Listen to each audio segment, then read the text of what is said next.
So I will be voting for Trump. When I make a statement like that about Nikki, that means she will never be running for vice president. She will never be running for vice president. Remember that. All right, folks. Well, we got some pretty bombshell news in the political world today because Nikki Haley, remember that name? Remember the person we used to always make fun of and debunk during the Republican primary? Well, she was speaking at some type of think tank seminar or panel today, and she went out and publicly now said, which she has not said before, that she is going to be voting for Donald Trump in the November election. And it is essentially the closest thing I think we will ever get to an endorsement from Nikki Haley. Now, that's probably somewhat surprising news. It's a little unexpected for some people. In my opinion, I actually talked about this back then. This is kind of what I always thought was going to happen, but it confirms that. But we'll get into all of that today. I'll tell you what I think the angle is here. But first, let's listen to what she actually said. So play the clip. Here is Nikki Haley endorsing basically Donald Trump. Here you go. Who do you think would do a better job in the White House, Joe Biden or Donald Trump?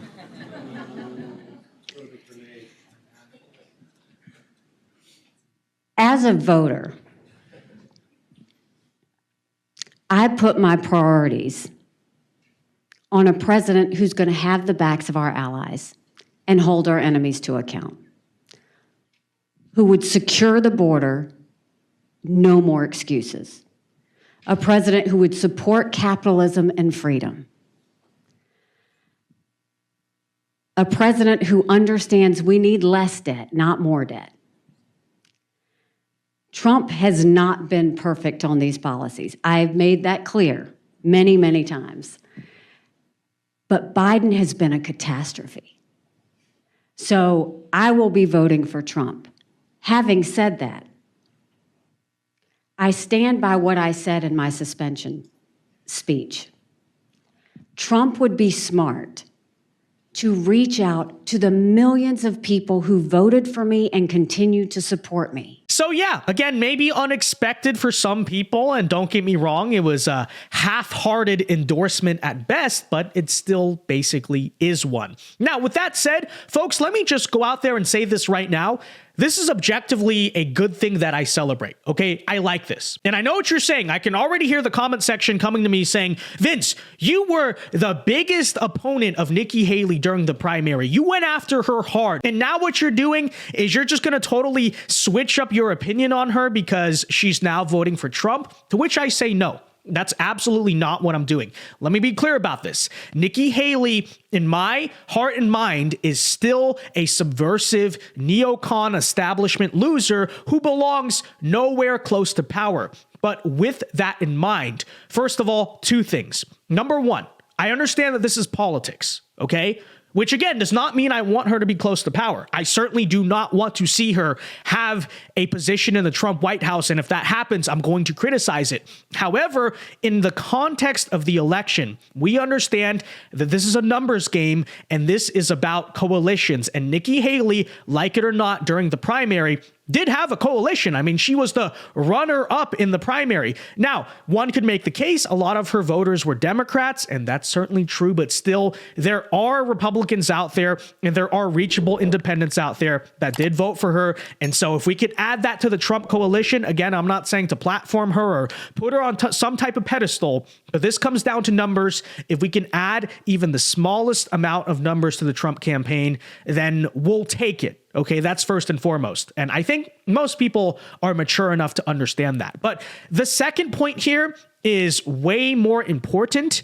And it's that it's not just about the numbers for Trump. It's about the fact that Nikki Haley now robs the Democrats of what may have been one of their strongest assets or ace cards in the general election. Why do I say that? Because let's think back to what Nikki Haley said when she dropped out of the race, okay? You'll remember, unlike Ron DeSantis, unlike Vivek Ramaswamy, she did not immediately step out and endorse Donald Trump. In fact, she left her motives incredibly incredibly ambiguous. She said something along the lines of, well, Donald Trump will have to basically fend for himself and he has to earn the people's votes.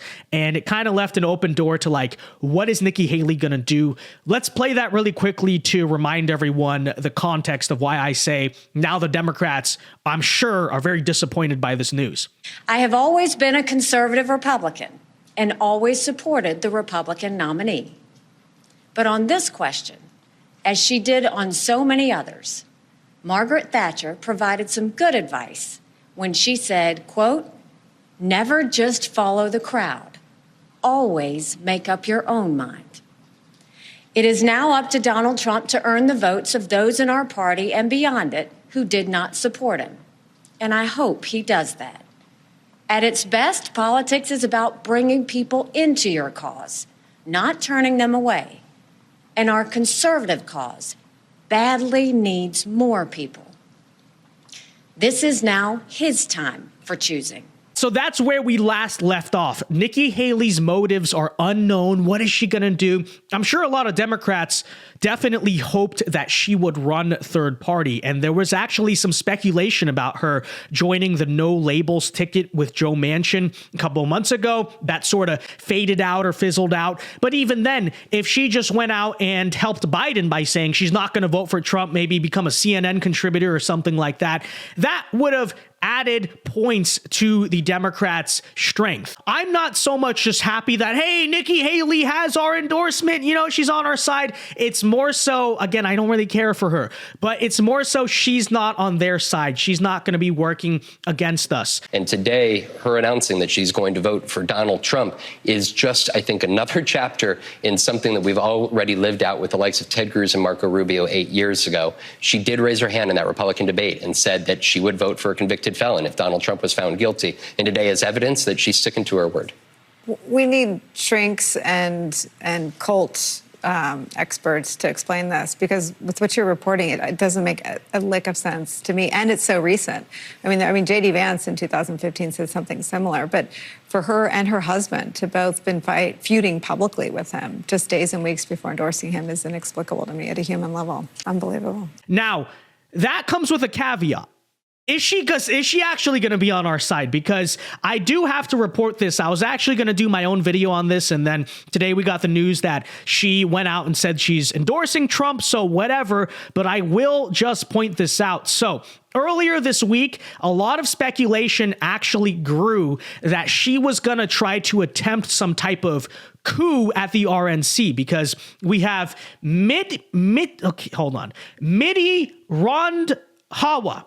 Okay, Midi Randhawa is Nikki Haley's older brother or something like that. And he very randomly, I mean, nobody's really ever heard from this guy, and he hasn't been super loud on Twitter since Nikki Haley dropped out. Out of nowhere, he just went out and tweeted this picture right here saying, "The support is real. Nikki Haley for president. Milwaukee, here we come."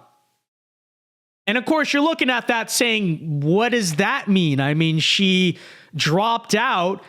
But he's not only saying Nikki Haley for president very randomly in May 2024, but now he's also saying Milwaukee, here we come. Is he going to try to pull something on behalf of his sister at the convention? Okay, and perhaps that's still an open question. You know, maybe she's just that two-faced, but honestly, with this news, I think that for the most part takes it off the table. I don't think it's going to happen, but hey, who the heck knows? You don't write anything off with Nikki Haley, because we've seen her switch up. We know that's all she does. So maybe when the convention comes around, she will try to do some type of protest. The thing is, she just doesn't have the delegates to even try to pull off a stunt like that. It's just not happening. It would be a laughable attempt. And frankly, I think it might honestly make Trump look better, because it would make her just look like such a clown. And just a little note to Nikki, she's not going to win. She's not going to win. But I will definitely say that it's still kind of weird. I mean, what is the motive of this? What exactly is the point of this? Or was he going on his own, and did Nikki Haley publicly say that this week to clear up the rumors? I honestly have no idea. Last thing I will leave you with, though, is this, Even though maybe this is good news and I explain why I think it helps us politically, Nikki Haley is still a character that we have to be very careful of. And frankly, one could make the argument that she's more dangerous than ever before with this news. Why do I say that? And why did I say in the beginning of the video, I'm not surprised that Nikki actually is endorsing Donald Trump, and I predicted that way back then, is this, okay? I think very often people compare Nikki Haley and Chris Christie to be the same thing. They're both neocons, they're both anti-Trumpers, et cetera, but the reality is that they're very different, okay? Because in the case of Chris Christie, we know he's never going to endorse Trump. We know that he will stand by his conviction. The guy doesn't like Trump. The guy doesn't agree with anything Trump believes in. And again, I think he's a clown, but at the very least, one could say he's a morally consistent clown. He will stand by his guns. And if his guns are hating Donald Trump, then he's going to hate Donald Trump to the very bitter end. That's in contrast, however, to someone like Nikki Haley. The thing I've always thought about Nikki Haley is more so than being a neocon or anti-Trump or this or that. What she really is at her core is opportunistic. She's an opportunist. She wants power. She wants arguably money and corruption, but that's what she's really about. And she will do anything she can to get it. Nikki is corrupt. This is a woman who will send your kids to die so she can buy a bigger house.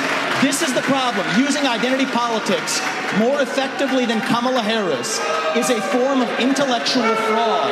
And it actually needs to end. There's our donor puppet masters wielding their puppet right up here tonight. This is how this game is played. And the reason why I always thought that Nikki Haley was eventually going to get behind Donald Trump is this. I mean, look, you could have your 15 minutes of fame, you know, go be a CNN contributor, go say, I'm voting for Joe Biden, this and that. But in reality, you know, like most of the people who tried to do that before her, she's just going to be spit up by the left and forgotten within the span of a year. However, she now sees the writing on the wall that, hey, Donald Trump is the future. So what I think she's going to try to do, despite all of this, is weasel her way back into power, weasel her way back into influence, because again, that's what she's really about. And if kind of compromising a lot of her convictions to perhaps endorse Donald Trump and try to kind of fight for a spot in that White House or something is what she has to do, then it's absolutely what she has to do. So with that said, the reason why I say she's more dangerous now than ever before is because when she was a primary challenger to Donald Trump, when she was running against Trump,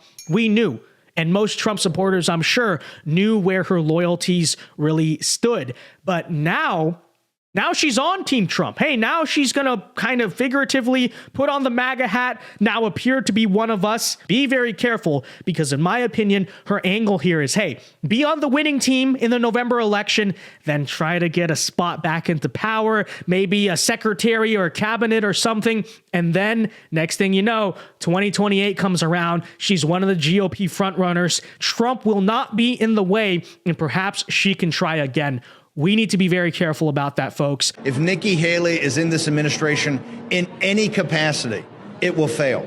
Well, she's a viper. She's a viper. And once she gets in there, she'll try to run it as prime minister. She'll try to be Dick Cheney. Her to Trump will be just like Dick Cheney to Bush. With that said, be sure to let me know your thoughts on all of this in the comment section down below. What do you think of Nikki Haley? Why do you think she said what she said at the current moment? You know, again, gotta kind of be very eyeful with what she's trying to do here. But yeah, be sure to leave a like on this video, subscribe to the channel if you are new, and until next time, Alpha Moves Only, God bless. Have a very great rest of your day, and peace.